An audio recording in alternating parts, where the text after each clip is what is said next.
کہ تزکیہ کے راہ میں سب سے بڑی جو رکاوٹ ہے وہ ہے بد نگاہی. سب سے امپورٹنٹ. یا فہیم؟ اگر آپ اپنی نظروں کی حفاظت نہیں کرتے تزکیہ نہیں ہو سکتا. یہ صوفیہ کا طریقہ. اور آج کے دور میں جو تزکیہ سے ہم دور ہیں اس کی وجہ کیا ہے؟ ہر بندے کے ہاتھ میں کیا ہے؟ موبائل. اور موبائل پر کیا ہے آپ مجھ سے بہتر جانتے ہیں. آپ نہیں چاہیں تو بھی آپ کے سامنے آ جاتا ہے. اس وقت دنیا کا یہ حال ہو چکا ہے.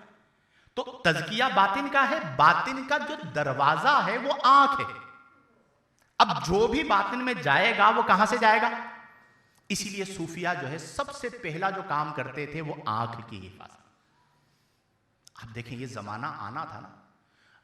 نزول قرآن ہوا 1450 سال کم و بیش پہلے نبی کریم صلی اللہ علیہ وسلم پر. اللہ نے اس وقت فرما دیا. میں آج آپ کو سمجھا رہا ہوں. اس وقت نزول قرآن پہ اللہ نے فرمایا قل، اے میرے محبوب صلی اللہ علیہ وسلم فرما دیجئے، للمؤمنین، ایمان والے مردوں سے، کیا؟ یغضوا من ابصارہم. یہ حقانیت ہے اسلام کی. آج آپ دیکھ لیجئے اللہ نے فرمایا اسپیسیفک حکم ہے. ایمان والے مردوں سے فرما دیجئے یغضوا من ابصارہم، اپنی نظروں کو نیچی رکھیں. اور پھر وقل للمؤمنات، الگ الگ کر کے، یعنی اتنا اہم معاملہ تھا کہ مردوں مومنین کا الگ ذکر، مومنات کا الگ ذکر. وقل للمؤمنات، اے میرے محبوب صلی اللہ علیہ وسلم اپنے مومنات کو، ایمان والی عورتوں کو فرما دیجئے کیا؟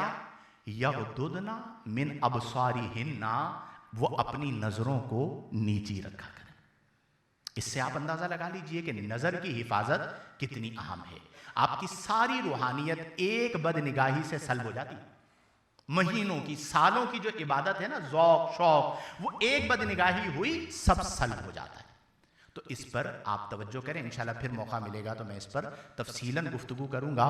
اللہ کریم ہم تمام کو خیر سے رمضان تک پہنچنے کی توفیق عطا فرمائے، رمضان کی برکتیں عطا فرمائے، رمضان کی روحانیت عطا فرمائے، تزکیہ باطن عطا فرمائے.